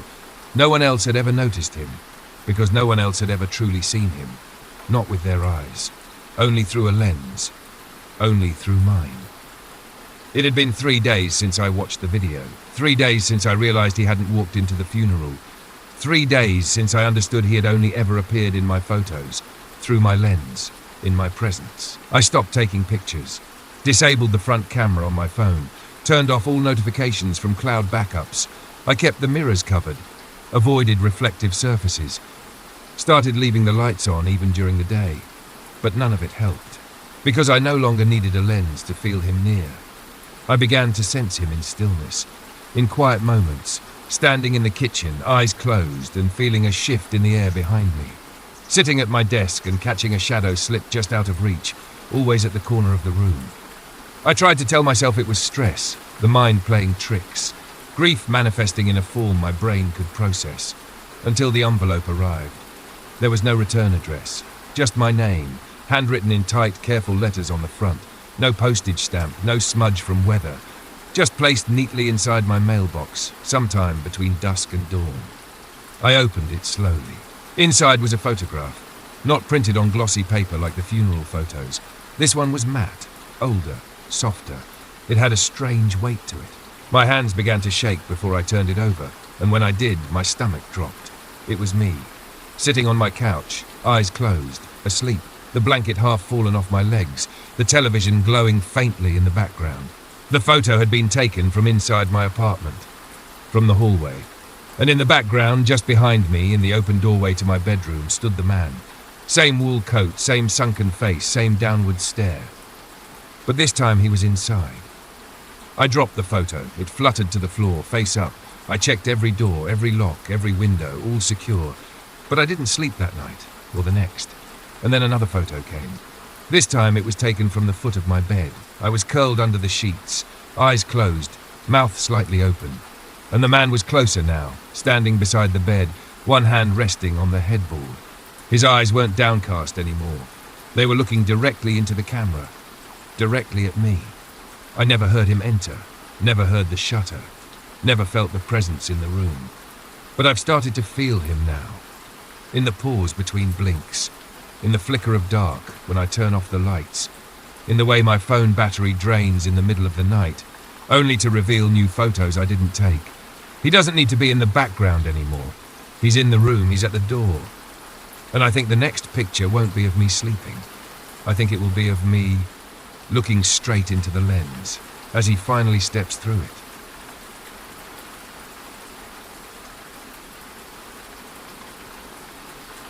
It started on a Tuesday, the kind of grey, forgettable morning that comes and goes without leaving a mark. I had just stepped into the kitchen, half awake, reaching for the kettle the way I always did. The apartment was quiet, except for the hum of the refrigerator and the low creak of the wooden floor beneath my feet, and then I heard it. A voice. Just one word. Soft, warm, familiar. Connie! It came from the kitchen. Not the hallway, not the building, not the street outside. From inside the room. From just a few feet away where the breakfast table sat beneath the window. I froze. The voice was clear. So clear it took my breath. Not distorted, not ghostly. Just real. Like someone had said it while standing right beside me.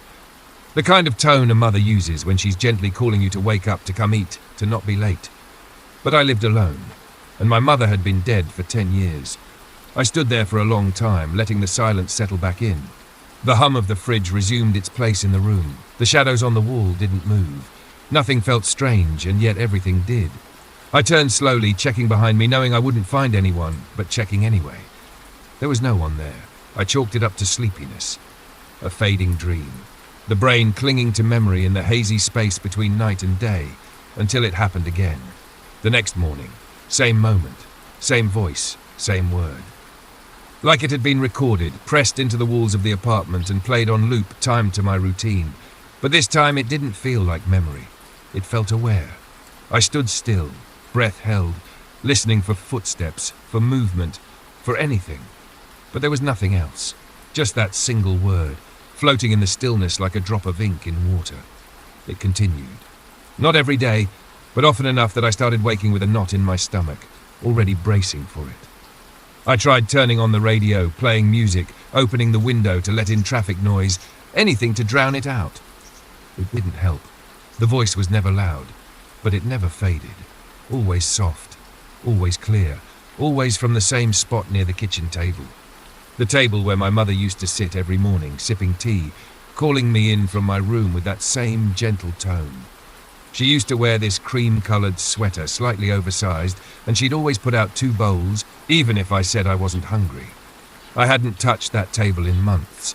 I hadn't moved her chair in years. And yet it had scraped the floor slightly the last time I passed. Like someone had pulled it out. Like someone was still sitting there. It wasn't just the voice anymore. It became sounds. Small ones at first, barely audible, the kind you could dismiss if you wanted to. A soft creak from the kitchen floor, the kind the boards made when she used to stand by the counter. The faint scrape of a wooden chair being moved. The clink of ceramic against ceramic, distant and cautious. At first I thought it was my imagination feeding on memory, a grief-fueled loop. Maybe my mind had carved her daily rhythm so deeply into the house that it still echoed long after she was gone. But the sounds were too precise. They only happened when I wasn't in the kitchen. When I was in the bedroom, brushing my teeth. When I was in the hallway, pulling on a jacket. Never when I was looking. Always just outside the edge of sight. One morning, as I opened the door to the kitchen, I caught the tail end of something, a soft metallic tremble, like a spoon dropped into a cup. When I stepped in, nothing was out of place. The dishes were clean and dry. The counter was empty. But the sound had been real. I started recording at night. I didn't expect to capture anything.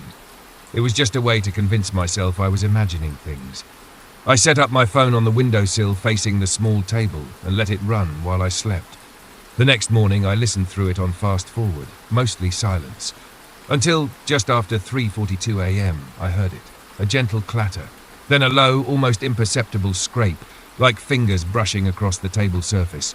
A few seconds later, the faint sound of a drawer sliding open and shut. No voices, no breathing, just the kind of movements a person makes when they think they're alone, when they're not performing. I checked the drawer later that morning. It was slightly ajar, the contents undisturbed, but the way the edges didn't sit flush told me something had moved it. It got worse on the day of her death anniversary. I woke to the smell of rice and fried eggs, the exact breakfast she used to make. The scent hung thick in the hallway, warm and rich, filling the space in a way no memory ever could. I rushed into the kitchen, heart pounding. The rice cooker was on. The plug wasn't connected. And yet, it glowed faintly, its warm setting activated, as if something had just finished cooking. The lid was hot to the touch. When I opened it, there was nothing inside. Just a trace of condensation, like steam had only recently escaped. I stood there, hands trembling, staring at the machine she had used for over a decade. I hadn't touched it in years, and no one else had the key to this apartment. The chair at the table had been pulled out again. Same angle, same distance, like someone had sat down quietly alone in the dark hours of morning, like someone still came back, not to haunt, but to be. I tried to tell myself it was memory, echoes of a time that hadn't fully faded, lingering in the bones of the apartment. Familiar sounds, familiar smells, a kind of nostalgia with weight, with breath. But something inside me knew better, so I did what I thought would bring clarity. I installed a camera, small, discreet, motion-triggered. I placed it in the far corner of the kitchen, nestled between a stack of unused cookbooks and a dusty ceramic vase she once bought at a flea market. The lens pointed directly at the table, just to watch, just to see. I told myself I didn't expect anything, but that was a lie. The first few nights, the footage was uneventful. Long stretches of stillness, the occasional flicker of light from passing cars, a shift in shadow as the fridge cycled on. Then, on the fifth night, at 3:17 a.m., the camera recorded something. It started with the kitchen light turning on. I didn't leave it on. I double-checked the switch every night, but there it was, flickering once, then glowing steady. In that moment, the room looked normal, familiar, like nothing had changed. Then, movement, a brief blur across the frame. Not fast, not sharp, just the slow, gentle motion of someone entering the room. Not walking, exactly, more like gliding. The footage was grainy, but I could make out the outline of a figure, a woman, hair pulled into a loose bun, shoulders slightly hunched, wearing something long and light, a house dress or an old nightgown. She moved toward the table, paused, then lifted her hand. The gesture was unmistakable. She waved, not to the camera, to where the hallway would be, to where I would stand every morning. It lasted 2 seconds. Then the screen shimmered, like heat rising off pavement, and the figure was gone. No footsteps, no fade out, just absence. I played the clip again and again, slow motion, frame by frame. In one still, I caught her face. Blurry, yes, but I knew it. I had kissed that forehead 1,000 times. Had seen those same tired eyes watching me eat breakfast while she stirred tea at the stove. It was her, not a ghost, not some shapeless thing, her, just quieter, lighter.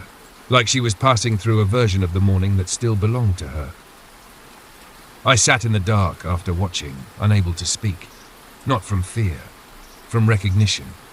Because I remembered that exact wave, that exact moment. She used to do it when I'd linger in the hall after waking up late, too groggy to speak. She'd glance up from the table and give me that little wave, half smile, half scolding, a reminder that breakfast was waiting. And now, somehow, She still was. I didn't review the footage again after that. I didn't need to.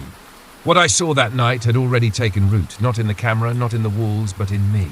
It was no longer about finding proof. It was about listening. And so, I did. Each morning I paid attention. To the sounds, to the air, to the silence between seconds where something almost always stirred. The voice still came, soft, steady, never loud. Conai, always from the kitchen. Always just as I stepped into the hallway, I stopped trying to ignore it. I began to answer, never out loud but in small movements. I started rinsing her teacup again, folding the napkin she always used, setting 2 bowls on the table, even though one remained untouched. Or almost untouched. Because one morning, everything changed. It was early, still dark outside, rain tapping gently against the window panes. I rose before my alarm, pulled on my sweater and walked toward the kitchen like I had for weeks. But this time, I smelled something. Not faint, not imagined. Real warm rice, fried egg, soy sauce and scallions. The exact breakfast she used to make. I paused in the doorway, heart quiet, breath thin, and then I saw it, the table, set for one. Steam rising from a bowl placed neatly at my usual seat. A pair of chopsticks resting across the top. A small dish of sliced cucumbers on the side, just how she always arranged it. The second chair, the one she used to sit in, was pulled out, angled slightly toward the window. I stepped into the room, slowly, softly, as if I might scare something away. But nothing moved. The light above flickered once, then held steady. No shadows shifted, no voice called out. Just the hum of presence and peace. I didn't question it. I sat down. The food was warm, the rice soft, the egg perfectly crisp at the edges. I didn't cry. Not until I reached for the soy sauce bottle and saw the small piece of paper folded beside it, cream-colored, old, thin. 3 words, written in her handwriting. The one I hadn't seen in a decade, eat up. I pressed it to my chest and let the silence fill the room. Not heavy, not empty, just full of something I couldn't explain. I still live alone, but this house has never truly been empty, not really. Because somewhere between memory and morning light,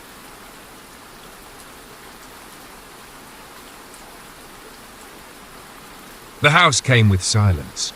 Not the kind of silence that feels peaceful, but the kind that hangs heavy like the leftover breath of someone who just left the room. My great-uncle had lived there alone for most of his life. After he passed, the place sat untouched for 6 months before I moved in. I needed quiet. I needed space, and I thought the creaking wood and faded wallpaper might give me both. I was wrong. The bedroom was the most furnished room in the house, oddly preserved, as if he had slept there just the night before. The sheets were folded tightly, the air stale but not foul. A few books lined the shelf above the desk, and across from the bed, bolted to the wall, was the painting. It was a portrait, an oil painting, older than anything else in the room. Faded at the edges, but the brushwork still held detail. Delicate hands, high collar, a woman with pale skin, and an expression that hovered between serene and stern. Her dress looked like something from the late 1800s. But it was her eyes that unsettled me. They didn't glare, they didn't shine. They watched. Softly, still. I told myself it was the artist's skill, the angle of the paint, the way light caught in the lacquer. But even in the dark, I felt them. That soft, patient gaze, fixed just a few inches off-center from the bed. She wasn't looking at the painter. She was looking at something beyond. The first night, I didn't think much of it. I was tired. The bed was comfortable, the air crisp. I closed the door, turned off the lights, and lay on my side, facing the opposite wall. But I couldn't sleep. Not deeply. I kept waking without knowing why. And every time I opened my eyes, I felt it again. The eyes on me. They weren't threatening. They weren't kind either. They were aware. By the third night, I considered taking the painting down.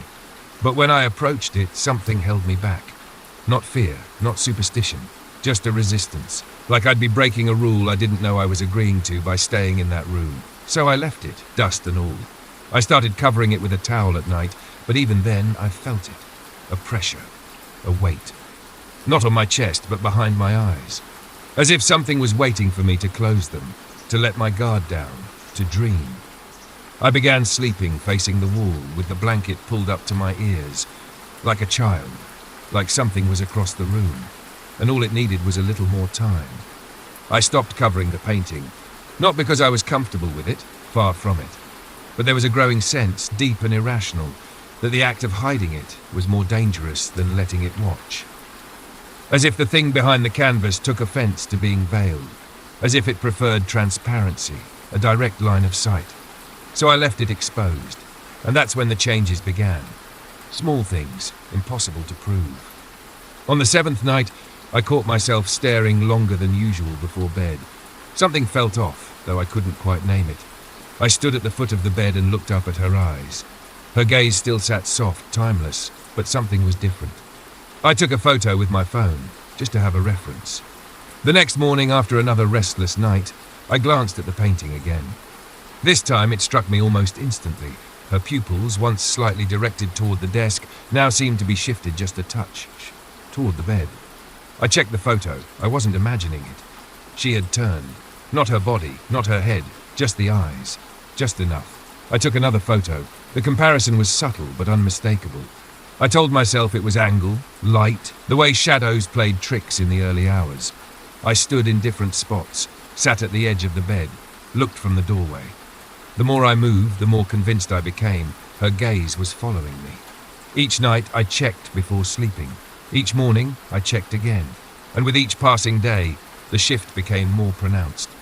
She was no longer looking past me. She was looking at me. 2 weeks in, I noticed something else. Her mouth. Once pressed into a neutral expression, now seemed ever so slightly downturned, like disappointment or grief or hunger, something that didn't belong to paint alone.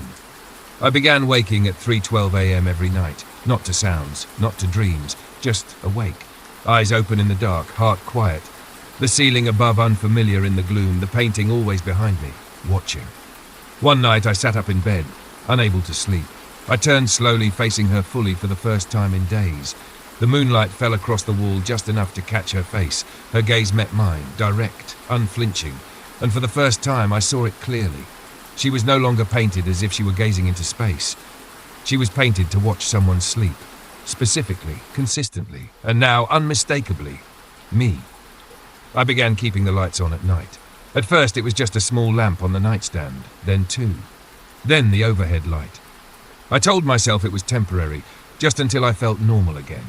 But deep down I knew there was no returning to normal, not while that painting remained on the wall. I had stopped sleeping fully. My nights became long stretches of shallow breath and staring contests with the ceiling. Every time I closed my eyes, I felt her watching. Not the sensation of being looked at from across the room, but a precise, weighted attention, focused, measured, like I was being studied, catalogued. One night, sometime after 3 a.m., I opened my eyes without knowing why. The room was silent, the air colder than usual. The lamp by the bed had shut off. I reached for the switch. Nothing. The bulb was warm, not burned out, just off. So was the second, and the third.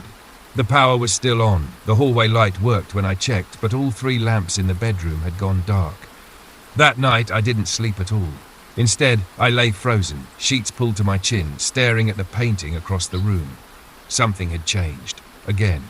It was no longer the eyes, it was the light. Even in darkness, the painting seemed visible. Not glowing, not lit, just clear, like the shadows avoided it. The rest of the room faded into murky silhouettes, but the portrait remained, subtle but defined. I could see her expression, her collar, the faint shimmer of paint on her lips, and those eyes, open, alert, waiting. I rolled over to face the wall, desperate to block her from view, but the feeling didn't leave. It grew stronger. The pressure at the back of my neck, the chill that ran just beneath the skin, the certainty that I'd moved in my sleep, but she hadn't missed a single moment, that she had watched me do it, that she remembered. The next morning I found my blanket pulled lower than usual, the pillow slightly shifted. Small changes, but I hadn't moved. I knew I hadn't. And when I looked at the painting again, her eyes had adjusted once more, no longer focused on the bed as a whole. Now they looked lower, at the pillow, at where my head rested. And for the first time since moving in, I caught a different expression behind the eyes, something more than sadness, something more than longing. It looked like recognition, like she was no longer just observing, like she finally knew me, and was waiting for me to realize the same. I made the decision just after midnight. Enough was enough. I would take the painting down, wrap it in something heavy, and move it to the garage, maybe even burn it. I didn't know what good it would do, but I had to try. I had to stop the waking nights, the silent weight pressing against my ribs, the unblinking gaze that knew me better than I knew myself. I stood at the edge of the bed for a long time before approaching it. The room was quiet, too quiet. No wind, no creaking, no hum from the old radiator, just stillness. I climbed onto the chair, hands shaking as I reached for the frame. It was cold, ice cold. Not just the wood, the canvas too, like it hadn't been in the same room as me at all, like it had lived in a different temperature, a different air. I lifted it off the wall. The nail behind it was rusted and short. It should have been easy, but the frame stuck just for a second, like something clung from the other side. Then it gave way. I didn't look at the woman's face as I wrapped it in a thick sheet and carried it out. I didn't speak, didn't breathe too loud. I placed it in the corner of the garage, facing the wall, under 2 old suitcases and a heavy toolbox. I locked the door behind me. That night, I slept better. A heavy, dreamless sleep. No breath on the back of my neck, no strange chill in the air, no eyes. I woke up with sunlight on my face, and for a moment I believed it was over, until I turned toward the wall across from the bed and saw the painting, back in its place. No sheet, no dust, no sign it had ever been moved, just there, hanging exactly as it had before. Only now her eyes didn't follow the curve of the room, they looked straight ahead, direct, unmoving, at me, at my waking face. I couldn't breathe. I checked the garage. Empty. Nothing inside. Not even the suitcases, not even the toolbox. The space where I had left it was bare, as if nothing had ever occupied it. I didn't try again, because I finally understood. It had never been an object. It had never been a possession. It was a watcher, a presence, and now it was awake. Every morning since I've woken at 3 a.m. on the dot, eyes are snapping open, always to the same thing. Her face softly illuminated by moonlight, her eyes fixed, unchanging. And last night, something new. Her mouth. It moved just a fraction, just enough for me to know. She's tired of watching, and she wants to sleep in my place.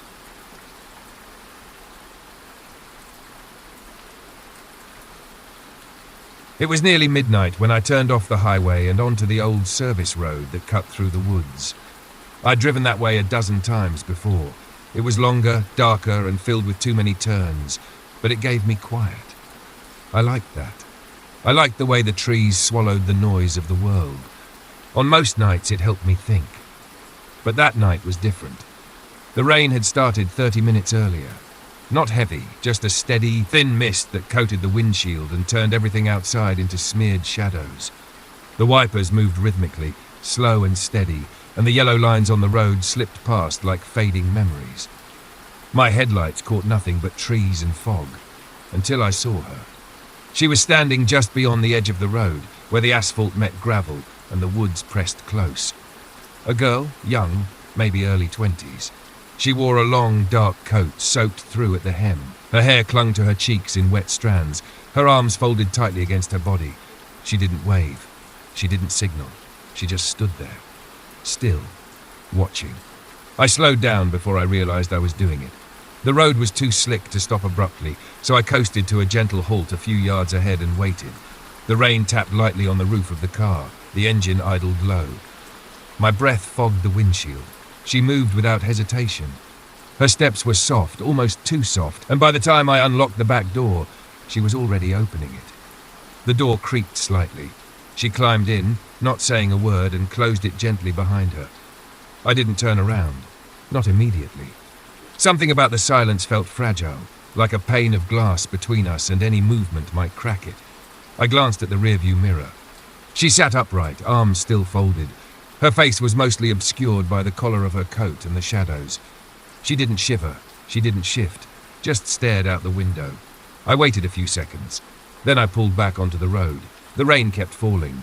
The tires hissed along the wet pavement. The headlights stretched into the mist ahead and the forest leaned in tighter. I drove, saying nothing. She remained still, silent, a figure in the dark. I told myself I'd ask where she was headed at the next stoplight. But there were no stoplights on that road. Only trees.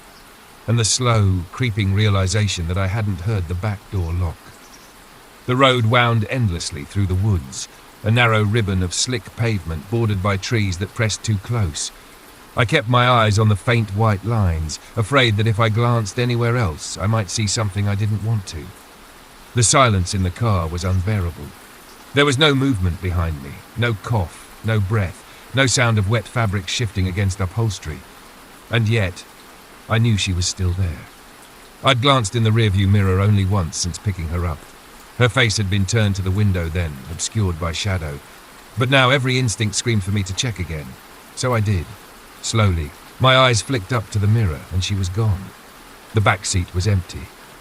The dark fabric of the seat glistened faintly in the low light, still damp, still holding the shape of where she had sat. But no one was there. I hit the brakes. Not hard, but sudden enough that the tires squealed on the wet road. The car skidded slightly before coming to a stop. My heart was pounding so hard I could barely hear the engine. I turned around fully this time. Nothing. No figure. No trace. Only the faintest shimmer of water on the seat, and something else. A trail. Not footprints. Not handprints. A thin, glistening streak of moisture down the center of the seat, almost like a tear. A single line tracing from where she had sat all the way to the edge of the seat. A watermark of absence. I opened the door and stepped out into the cold. The rain had stopped, but the world was still wet, still dripping. I circled the car with shaking hands, checking the pavement, the roadside, the forest edge. There were no footprints in the mud, no broken twigs, no sound but the faint patter of water falling from the trees. She had vanished, without opening a door, without a word, without a trace. I stood there, breath visible in the cold air, and felt something shift behind me. I turned just in time to see a flicker in the driver's side window. It was my own reflection, and behind me, just for a second, I saw her. Not beside me, not in the back seat, but standing just outside the passenger window, her face pale, hair soaked, eyes fixed on me through the glass. Then she was gone. Again. Like she had never existed at all. I drove the next few miles in silence, one hand gripping the wheel too tightly, the other trembling in my lap. The back seat remained empty. The streak of water had dried. But the feeling didn't leave. That cold press against my spine. The awareness of something just behind me. The sense that if I looked too long into the mirror again, I might see her. Not where she used to be, but closer. I needed to stop, just for a while. A few minutes later, I saw a flickering sign glowing dimly in the rain-drenched dark. Old Pines Diner. A small, worn building with a single yellow light over the entrance, buzzing like it had been doing so for decades. I pulled in, parked, and stepped inside. Warmth, coffee, the clink of dishes, the hush of tired conversation. Only one other patron sat near the window, and behind the counter stood an older woman with weathered hands and a calm expression. I sat at the far end, ordered something I didn't finish, and after a few minutes asked her a question. About the road I'd just come down. About her. I didn't describe the girl in detail. I didn't need to. The woman behind the counter looked up slowly, her eyes narrowing, not in disbelief, but in recognition. She reached beneath the register and pulled out a faded envelope. Carefully, reverently, she opened it and removed a photograph. She slid it across the counter. A girl, smiling faintly. Long dark hair. A coat too large for her small frame. It was her. Even in the still image, the eyes held that same faraway look. The kind that belonged more to silence than to speech. The woman said nothing at first. Then finally she spoke. Quietly, like she was telling me something I already knew. The girl had died 5 years ago. Found near a bend in the road just past the woods. No ID. No family ever came forward. Locals said she'd been hitchhiking in the rain. Some said she was trying to get away from something. Others said she had never really existed at all. I asked where the photo had come from. The woman said people left it. People like me. People who'd picked her up. People who had driven partway before realizing they weren't alone, or that they were too alone. That night I checked into a motel nearby. Sleep didn't come easily, but at some point, between the buzzing neon outside and the hum of the air conditioner, I drifted off. When I woke, the room was dim. The rain had returned. I sat up slowly and looked toward the mirror above the dresser. Just me. But something caught my eye. On the nightstand, resting neatly beside the room key, was a strip of damp fabric, a threadbare cuff, frayed, still wet. I picked it up carefully, and in the glass behind me, the mirror began to fog. A single word etched itself into the condensation, letter by letter, from the inside. Thanks.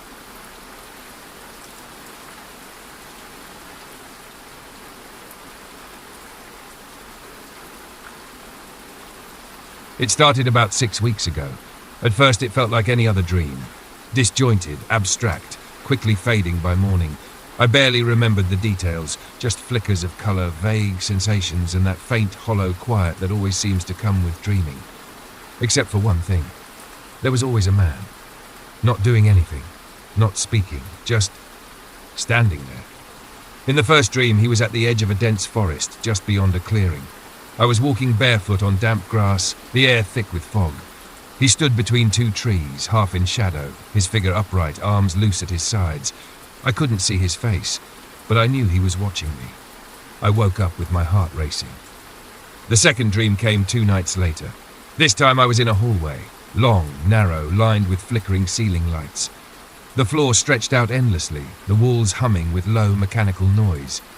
At the far end, partially obscured by light, stood the same man. Same height, same posture, same distance, not close enough to be threatening, but never far enough to ignore. He didn't move. He didn't speak. He simply watched. I told myself it was just a strange coincidence. The brain recycling images, sleep anxiety, stress. But the dreams kept coming. And so did he. Always in different places. Once he was standing across the street as I sat on a park bench. Another time behind the window of an abandoned house I had never seen before. Always far away. Always still, but always there. Each time I saw him, I felt a strange mixture of dread and familiarity, like remembering someone I had once known but couldn't place. His face remained hidden, blurred by distance or shadow or dream logic, but the presence was unmistakable, solid, intentional. By the third week, I started writing the dreams down, times, locations, details, anything I could remember. I even tried sketching the man's silhouette. His shoulders were always slightly slumped, his head tilted just enough to make it feel unnatural, and the space he occupied in the dream always felt colder than everything else. The more I dreamed of him, the more unsettled I became. It wasn't fear exactly. It was anticipation, as if each dream brought him a fraction closer, as if something was building, waiting, not for me to act, but for him. And somehow, even in sleep, I knew. One day, he wouldn't just be standing in the distance. He'd start walking toward me. It happened on a Tuesday, late afternoon. The kind of day you forget immediately, the sky grey, the wind just sharp enough to make your jacket feel thin. I had just finished errands downtown and was waiting at a crosswalk, watching the light change too slowly. Then I felt it. That same weight in my chest, that familiar, creeping pressure in the air. The subtle awareness of being watched, though no one around me made eye contact. The traffic noise dulled. Time seemed to pause, and I looked across the street. There he was, standing on the opposite corner, half a step back from the crowd. Same height, same posture, same stillness. He wasn't doing anything, just standing there, arms at his sides, coat buttoned to the collar, head tilted slightly forward, like he was listening for something far away. His face was clearer now, sharper than it had ever been in my dreams, but still indistinct. Like my eyes refused to bring him into focus. People moved around him, uncaring, unaware. They brushed his coat, stepped in front of him, but no one reacted. No one looked his way. Only me. We locked eyes, if I can even call it that. I couldn't see his pupils, but I felt the gaze. Cold, deep, intentional. I blinked. And in that moment he turned. Not rushed, not startled, just deliberate. He turned and stepped into the crowd. I pushed across the street as the signal changed, my heart in my throat. But when I reached the spot where he had been, he was gone. I stood there, spinning in place like a lost child, scanning faces. Nothing. He had disappeared, like he always did. Only this time it wasn't a dream. Over the next few days I saw him again, twice in passing, once reflected in the subway window as I rode home, just standing on the platform as the train pulled away. He didn't board, didn't move. Another time through the foggy window of a cafe. I was inside.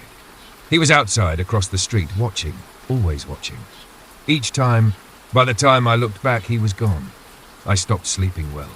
Not because I feared the dreams, but because I feared what came after. Because the boundary between night and day had cracked, and whatever lived in that liminal space had begun to slip through. I reviewed my notes, my sketches. I compared the man in the subway reflection with the one from my journal. Same coat, same angle of the head, same absence of expression. It was him. It had always been him. And somehow, impossibly, he had followed me out of sleep. I began waiting for him. Not just watching, waiting. Lingering longer at street corners, pretending to scroll my phone in cafe windows, sitting on park benches for hours. It wasn't obsession. It was necessity. The dreams had grown quieter, less frequent, as if he no longer needed them. As if the distance between his world and mine had already collapsed. Now he was here, and I needed to know why. But every time I saw him, it was the same. He saw me first. He always did. Once, I stood across from the fountain at the city plaza, where I'd seen him 2 nights earlier in a dream, leaning against the stone edge, hands clasped.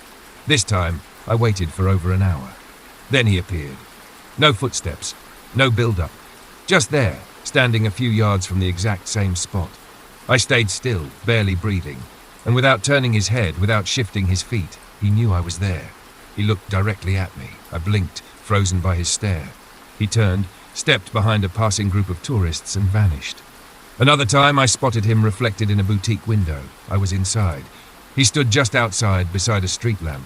I moved toward the door, not fast, not reckless, but steady. When I reached the sidewalk, he was gone. No trace, no direction, no sound. It was like trying to chase a shadow in a world designed to protect it. I started photographing everything, shutter after shutter. Buildings, streets, shop fronts, always scanning the edges of every frame. In one picture I caught him, just barely. A pale blur in the far corner of the frame between 2 parked cars.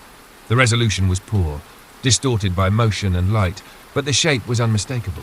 Head tilted, shoulders slightly hunched, coat collar raised. I printed it, pinned it beside the sketches from my journal. Side by side they matched. Not close, exact. This wasn't coincidence, wasn't invention. He was real. But he was also something else.